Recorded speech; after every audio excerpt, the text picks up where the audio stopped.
አርእስተ ዜና የሐጅ ማሟያ ምዝገባን ያላሟሉ ሁጃጆች ምዝገባውን እንዲያሟሉ ጥሪ ቀረበ።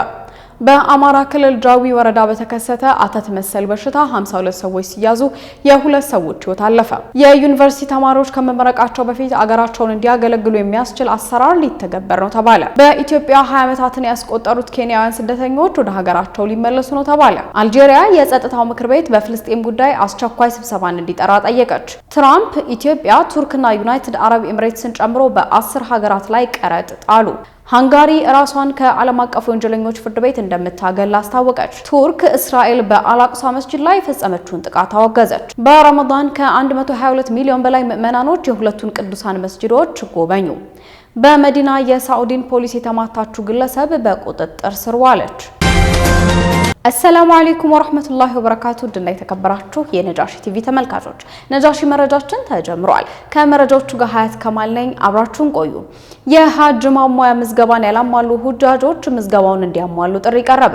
ጥር 15 ቀን 2017 የተጀመረው የሐጅ ምዝገባ በሁለት ዙር ተከናውኖ መጋቢት 20 2017 ወይም ረመዳን 29 1446ኛ ዓመተ ሂጅራ መጠናቀቁ ይታወቃል። በምዝገባ ሂደቱ የተወሰኑ የሐጅ ተመዝጋቢዎች ማሟላት የሚገባቸው መረጃዎች አሟልተው አለመቅረባቸውን ባደረግነው ማጣሪያ ለማረጋገጥ ችለናል። በመሆኑም ለተመዝጋቢዎች ሌላ የምዝገባ ዕድል መስጠት አስፈላጊ መሆኑን በጠቅላይ ምክር ቤቱና በባለድርሻ አካላት ስለታመነበትና መግባባት ላይ ስለተደረሰ የማጣሪያና የኮታ ማሟያ ምዝገባ ከመጋቢት 25 2017 ወይም ሸዋል 5 1446ኛ ዓመተ ሂጅራ ጀምሮ በሁሉም የምዝገባ ጣቢያዎች እንዲቀጥል አቅጣጫ ተቀምጧል። በመሆኑም የሐጅ ምዝገባው ከስር የተጠቀሱ ነጥቦችን መሰረት አድርጎ የሚቀጥል ይሆናል። በዚህ መሰረት ከዚህ በፊት ተመዝግበው መረጃ ላሟሉና ከሲስተም እንዲወጡ የተደረጉ ሁጃጆች የተጓደሉ መረጃዎችን ብቻ በማሟላት መመዝገብ ይችላሉ ተብሏል። ሁለተኛው የተሟላ መረጃ ያላቸው በተለያዩ ምክንያቶች ምዝገባ ያልፈጸሙ አማኞች አስፈላጊ መረጃዎችን ይዘው በመቅረብ መመዝገብ እንደሚችሉ ተገልጿል። ሶስተኛ የሐጅ ንያ ያላቸው ግን ደግሞ ፓስፖርት የሌላቸው ከዚህ በኋላ የፓስፖርት አገልግሎት አዲስ አበባ በሚገኘው የዜግነትና ኢሚግሬሽን ዋና መስሪያ ቤት የሚሰጥ መሆኑን አውቀው ሙሉ ሂደቱን ማከናወን የሚችሉ ከሆነ ለሐጅ መመዝገብ ይችላሉ ሲል የኢትዮጵያ እስልምና ጉዳዮች ጠቅላይ ምክር ቤት የሐጅና ኡምራ ዘርፍ አስታውቋል። 4 በአካል መገኘት ባለመቻላቸው ብቻ ስልክ ደውለው ወረቀት ላይ የተመዘገቡ አማኞች መረጃዎችን በአካል ይዘው በመቅረብ ወይም መረጃዎችን በሰው በመላክ መመዝገብ እንደሚችሉ ጠቅላይ ምክር ቤቱ አስታውሷል።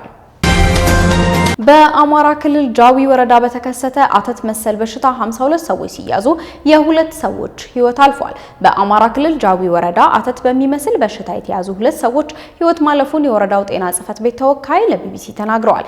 በአማራ ክልል አዊ ብሔረሰብ አስተዳደር ጃዊ ወረዳ ከሰኞ መጋቢት 22 2017 ጀምሮ በተከሰተው አጣዳፊ ተቅማጥና ትውከት የሁለት ሰዎች ሕይወት ሲያልፍ 52 ሰዎች ደግሞ በበሽታው ተይዘው ወደ ሆስፒታል መምጣታቸውን የጃዊ መጀመሪያ ደረጃ ሆስፒታል ምንጮች አረጋግጠዋል። ስማቸው እንዳይጠቀስ የጠየቁ የጃዊ መጀመሪያ ደረጃ ሆስፒታል ባልደረባ በበሽታው ተይዘው ወደ ሆስፒታላቸው ከመጡ ሰዎች መካከል በአሳሳቢ ሁኔታ የሚገኙ አሉ ያሉ ሲሆን ሌሎች ደግሞ በኦአርኤስ ማገገም ችለዋልም ብለዋል። የጃዊ ወረዳ የጤና ጥበቃ ጽሕፈት ቤት የህብረተሰብ ጤና ጉዳዮች ተወካይ አስተባባሪ በበኩላቸው ሰኞ ዕለት ብሔራዊ ጸበል ከሚባለው አካባቢ 20 የሚሆኑ ሰዎች በበሽታው ተይዘው ወደ ጤና ጣቢያ መምጣታቸውን ተናግረዋል። በአዊ ብሔረሰብ አስተዳደር ጃዊ ወረዳ ኮሚኒኬሽን በፌስቡክ ገጹ ላይ ወረርሽኙ በወረዳው የተከሰተው ከባህር ዳር አንዳሳ ጸበል ወደ ወረዳው በመጡ የማህበረሰብ ክፍሎች ነው ሲል ገልጿል። ሰኞ ዕለት ጃዊ ሆስፒታል እንደደረሱ የሞቱ ሁለት ሰዎች መኖራቸውንም አረጋግጠዋል። ወረርሽኙ በተከሰተበት ብሔራዊ ጸበል አካባቢ የጸጥታ ችግር መኖሩን የተናገሩት አቶ ወሰን እስካሁን ድረስ አገልግሎት እየሰጠ መሆኑን ተናግረዋል። ኃላፊው አክለውም ከወረዳው ቤተ ክህነት ጋር በመሆን አገልግሎት መስጠት እንዲያቆም ደብዳቤ መጻፋቸውንም ገልጸዋል። የወረዳው ጤና ጽሕፈት ቤት ተወካይም ሆኑ የጃዊ መጀመሪያ ደረጃ ሆስፒታል ባልደረባ የህሙማኑ ቁጥር ከዚህ ይጨምራል የሚል ስጋት እንዳላቸውም ተናግረዋል። በበሽታው የተያዙ ሰዎች የሚያሳዩት ምልክት የአጣዳፊ ተቅማጥና ትውከት ነው ያሉት ኃላፊው ናሙና ተወስዶ አልተረጋገጠም እንጂ የሚመጡት ህሙማን በሙሉ የሚያሳዩት ምልክት ተመሳሳይ ነው ብለዋል። የአማራ ህብረተሰብ ጤና ኢንስቲትዩት ከክልሉ ጤና ቢሮ ጋር በጋራ በመሆን ቦታው ድረስ በመገኘት የህክምና አገልግሎትና ለህብረተሰቡ ትምህርት እየሰጡ መሆኑን ተናግረዋል ሲል ቢቢሲ ዘግቧል። የዩኒቨርሲቲ ተማሪዎች ከመመረቃቸው በፊት አገራቸውን እንዲያገለግሉ የሚያስችል አሰራር ሊተገበር ነው ተባለ። የኢትዮጵያ ዩኒቨርሲቲ ሰርቪስ የሚል ስያሜ የተሰጠው ፕሮግራም የዩኒቨርሲቲ ተማሪዎች ከመመረቃቸው በፊት በተማሩበት ሙያ ወደ ማህበረሰቡ ተቀላቅለው እንዲያገለግሉ የሚያስችል እቅድ እንደሆነም የትምህርት ሚኒስትሩ ፕሮፌሰር ብርሃኑ ነጋ ገልጸዋል። ከተቻለ በቀጣይ ዓመት ካልሆነም ደግሞ 2019 ወደ ትግበራ ይገባል የተባለው ፕሮግራሙ የዩኒቨርሲቲ ተማሪዎች የተማሩትን ትምህርት በተግባር እንዲለማመዱ የሚያስችል እንደሚሆንም ሚኒስትሩ ጠቁመዋል። በኢትዮጵያ ከ100 ሺህ በላይ የመምህራን እጥረት መኖሩን የገለጹት ሚኒስትሩ አገሪቱ በስፋት የሚታይባትን ከፍተኛ የሆነ የብቁ መምህራን እጥረት ለመቅረፍ ሚኒስቴር መስሪያ ቤቱ እንደ የኢትዮጵያ ዩኒቨርሲቲ ሰርቪስ ያሉ የተለያዩ ፕሮግራሞችን አቅዶ እየሰራ ነው ብለዋል። ሚኒስትሩ የኢትዮጵያ ዩኒቨርሲቲ ሰርቪስ ፕሮግራምን ይፋ ያደረጉት የሕዝብ ተወካዮች ምክር ቤት የሰው ሀብት ልማት ስራ ስምሪትና ቴክኖሎጂ ጉዳዮች ቋሚ ኮሚቴ የ12ኛ ክፍል ሀገር አቀፍ መልቀቂያ ፈተና የተማሪዎች ውጤት ዝቅተኛ የሆነበትን መንስኤ በተመለከተ በቀረበ በጥናት ላይ የትምህርት ሚኒስትሩ በተገኙበት ውይይት ባደረጉበት መድረክ ላይም ነው። በኢትዮጵያ 20 ዓመታትን ያስቆጠሩት ኬንያውያን ስደተኞች ወደ ሀገራቸው ሊመለሱ ነው ተባለ። በኢትዮጵያ በቦረና ዞን የሚገኙ 4993 የኬንያ ስደተኞች ወደ ሀገራቸው ለመመለስ እንደሚፈልጉ የኬንያ መንግስት አስታውቋል። እንደ አውሮፓውያን አቆጣጠር በ2000 በሀገሪቱ በተከሰተው ግጭትና በ2005 በነበረው የቱርቢ እልቂት ወይም ቱርቢ ማሳከር የተነሳ ወደ ኢትዮጵያ የተሰደዱት እነዚህ ስደተኞች 2060 የሚሆኑት በዲሎ 3600 የሚሆኑት ደግሞ በመጋዶ እንደሚገኙ ተገልጿል። የኬንያ የካቢኔ ሴክሬታሪያት ሙሳሊያ ሙዳቫዲ ተሰደው በእነዚህ የኢትዮጵያ አካባቢዎች የሚገኙ 4993 ኬንያውያን ወደ ሀገራቸው ለመመለስ ፍላጎት አሳይተዋል ብለዋል። ዲሎና መጋዶ በቦረና ዞን የሚገኙ ቦታዎች ሲሆኑ በኬንያ በነበረው ግጭት የተፈናቀሉ ሰዎችም ይኖሩባቸዋል። ስደተኞቹ በአካባቢው በቂ መሰረተ ልማት ባለመኖሩ ተገቢውን ድጋፍ ሲደረግላቸው እንዳልነበርና በውሃ እጥረትም ሲፈተኑ ቆይተዋል ተብሏል። ሙዳቫዲ እንደተናገሩት መንግስት ስደተኞቹ የሚመለሱበትን መንገድ እንደሚያመቻቹ ገልጸው ምንም አይነት ካሳ እንደማይሰጣቸውም ተናግረዋል። ሙዳቫዲ አክሎም የኢትዮጵያ መንግስትና የኬንያ መንግስት ዩኤንኤችሲአር በኩል በሚመለከታቸው ወይም ደግሞ በሚመቻች ስብሰባ ስደተኞቹ የሚመለሱበትን ሁኔታ እንደሚመክሩም ተናግረዋል። ስደተኞቹን መመለሱ መቼ እንደሚጀመርም አልተጠቀሰም። የኬንያ መንግስት በቅርቡ ስደተኞቹን በሀገሪቱ የማህበራዊና ኢኮኖሚያዊ እንቅስቃሴ ለማሳተፍ ሽሪካ ፕላን የሚል ፕሮግራምንም ቀርጿል። ዘገባው የኔሽንና ዘስታር ነው። ከውጭ ምንጮች ወዳገኘናቸው መረጃዎች እናልፋለን። አልጄሪያ የጸጥታው ምክር ቤት በፍልስጤም ጉዳይ አስቸኳይ ስብሰባ እንዲጠራ ጠየቀች። በትናንትናው ዕለት አልጄሪያ የተባበሩት መንግስታት የጸጥታው ምክር ቤት በፍልስጤም ጉዳይ ላይ ለመወያየት አስቸኳይ ስብሰባ እንዲደረግ ጠይቃለች። እንደ አልጄሪያ የዜና አገልግሎት ዘገባ አልጄሪያ በትናንትናው ዕለት የጸጥታው ምክር ቤት በፍልስጤም ጉዳይ አስቸኳይ ስብሰባ እንዲጠራ የጠየቀች ሲሆን ስብሰባው ዛሬ ከሰዓት በኋላ እንደሚካሄድም ይጠበቃል። የአልጄሪያ ጥያቄ የመጣው በተያዙት የፍልስጤም ግዛቶች በተለይ በጋዛ ውስጥ እስራኤል ጥቃቷን በመቀጠሏና የሰብአዊ እርዳታዎችን ጨምሮ የኤሌክትሪክ፣ የውሃና ሌሎች አገልግሎቶችን ማገዷን ተከትሎ ነው። በተጨማሪም ከፍልስጤም ቀይ ጨረቃ፣ ከፍልስጤም ሲቪል መከላከያና ከተባበሩት መንግስታት ድርጅት ጋር ግንኙነት ያላቸው የ15 የአደጋ ጊዜ የእርዳታ ሰራተኞች አስከሬን በጋዛ መገኘቱን ተከትሎ ጥያቄው እንዲነሳ አድርጎታል። የአልጄሪያ ጥያቄም የመጣው በዌስት ባንክ ታይቶ በማይታወቅ ሁኔታ የሰፋሪዎች ብጥብጥ በታየበት ወቅት ነው። እስራኤል መጋቢት 18 ቀን በጋዛ ላይ ድንገተኛ የአየር ላይ ዘመቻ ከጀመረች በኋላ ከ1000 በላይ ሰዎች የተገደሉ ሲሆን ከ2500 በላይ የሚሆኑት ቆስለዋል። ትራምፕ ኢትዮጵያ፣ ቱርክና ዩናይትድ አረብ ኤምሬትን ጨምሮ በ100 ሀገራት ላይ ቀረጥ ጣሉ። ዶናልድ ትራምፕ ዩናይትድ ስቴትስ እንድታሸንፍ የሚያደርግ ነው ያሉትን አዲስ የተገላቢጦች ታሪፍ ትላንት ሌሊት ይፋ አድርገዋል።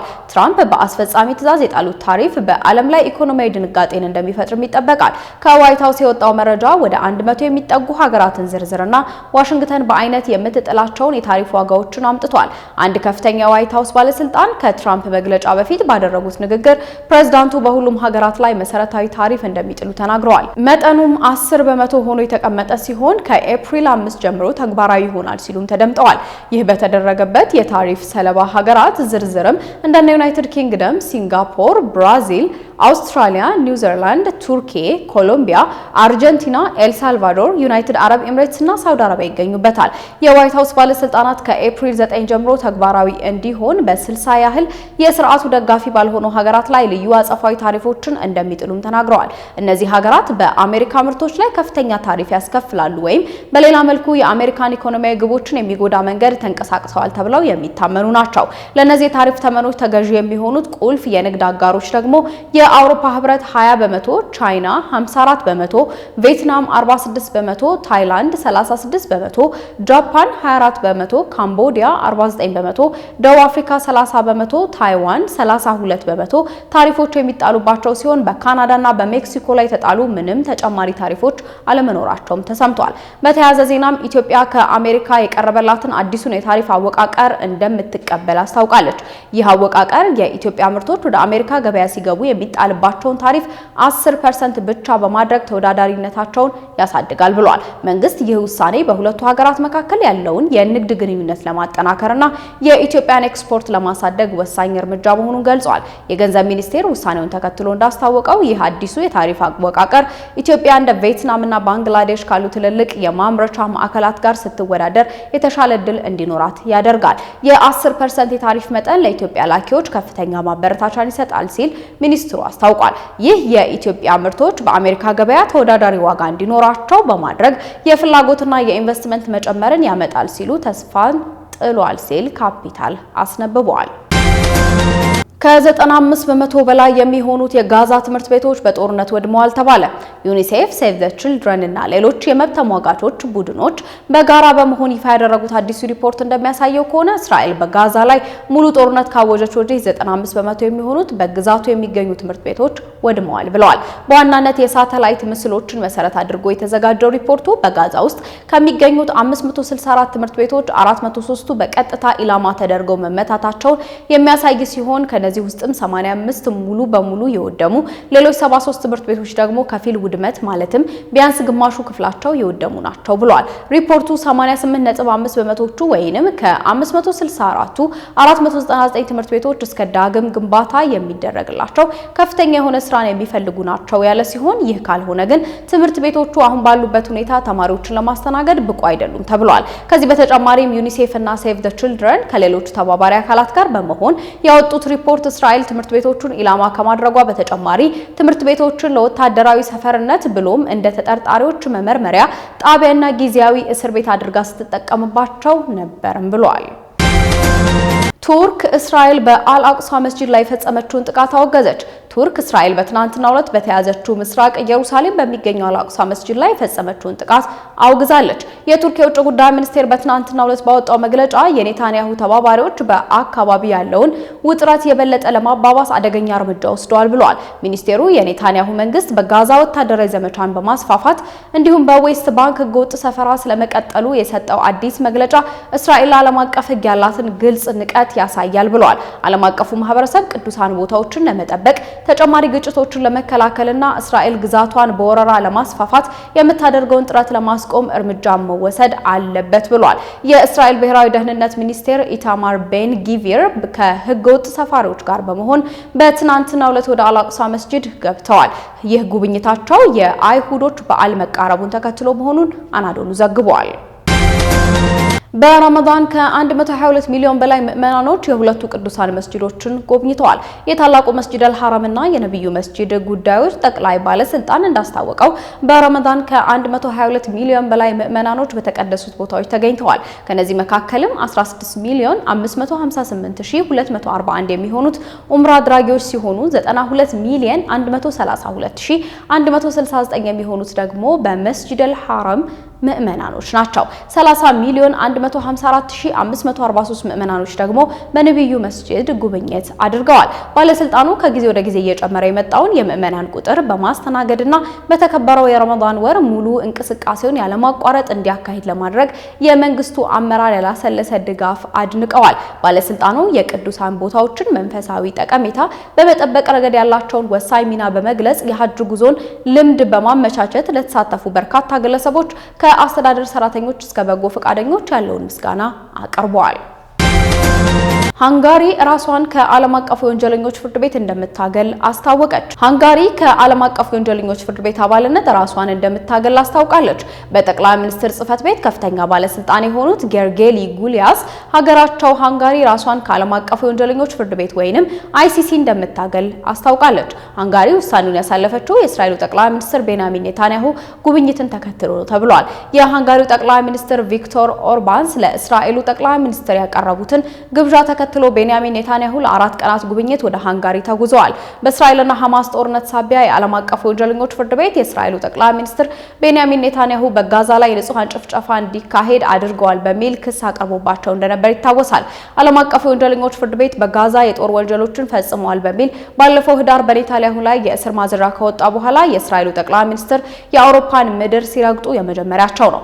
አምነስቲ ኢንተርናሽናል እና ሂውማን ራይትስ ዎችን ጨምሮ የሰብአዊ መብት ተሟጋቾች ድርጅቶቹ ሃንጋሪ ኔታንያሁ ወደ ሀገሯ ከተጓዙ ለወንጀለኞች ፍርድ ቤት እንድታስረክብ ጠይቀዋል። ባለፈው ህዳር ወር አይሲሲ በጋዛ የጦር ወንጀሎች በሰው ልጆች ላይ በተፈጸሙ ወንጀሎች ለኔታንያሁና ለቀድሞ የመከላከያ ሚኒስትሩ ዮአቭ ጋላንት የእስር ማዘዣ አውጥቷል። ሃንጋሪ 125 አባል ሀገራት ያሉት የዓለም አቀፉን የወንጀለኞች ፍርድ ቤት ከመሰረቱ ሀገራት መካከል ቀዳሚዋ ነበረች። በመዲና የሳዑዲን ፖሊስ የተማታችው ግለሰብ በቁጥጥር ስር ዋለች። በመዲና የነብያችን ሰለላሁ ዐለይሂ ወሰለም መስጂድ በሆነው መስጂድ ነበዊ ውስጥ አንዲት ሴት ለስራ የተመደበ የሳዑዲ የጸጥታ አካልን አጥቅታለች በሚል በቁጥጥር ስር ውላለች። ሰሞኑን በማህበራዊ ሚዲያ ይፋ ሆኖ መነጋገሪያ በሆነው ቪዲዮ ላይ ሴትየዋ እና ጠባቂው ሲጨቃጨቁ ያሳያል። ጭቅጭቁ አድጎም ሴትየዋ ፖሊሱን ስትመታው ያሳያል። ፖሊሱም በከፍተኛ ብስጭት ስሜቱን መቆጣጠር ከብዶት እርሱን መቷታል። ሴትየዋ በቁጥጥር ስር መዋሏን የሚያረጋግጥ መግለጫ በአካባቢው ባለስልጣናት የተለቀቀ ሲሆን በጉዳዩ ላይ ምርመራ እየተካሄደ መሆኑም ተሰምቷል። በደህንነት ኃላፊውና በግለሰቧ መካከል ስለተከሰተው ጭቅጭቅ ምክንያት ምን እንደሆነ እስካሁን አልታወቀም። በደህንነት ሹሙ ላይ እጇን ባነሳችው ሴት ላይ የ10 ዓመት እስራትና 100,000 የሳዑዲ ሪያል ቅጣት እንደሚጣልባት የተነገረ ሲሆን ምርመራው አሁንም እንደቀጠለ ነው ተብሏል። በሳዑዲ ሕግ መሰረት በሁለቱ ቅዱስ መስጂዶችም ሆነ በሌሎች ከተሞች የደህንነት ኃላፊዎች ላይ ጥቃት የፈጸመ ማንኛውም ሰው የ10 ዓመት እስራትና የ100,000 የሳዑዲ ሪያል ቅጣት ይጣልበታል። በውሳኔው ሰዎች ተቃውሟቸውን የገለጹ ሲሆን የጸጥታ ኃይሉ ጥቃት አድርሶ በአጸፋው የበቀል እርምጃ ወስዷል። ስለሆነም የሚቀጡ ከሆነ ሁለቱም መቀጣት አለባቸው ብለዋል።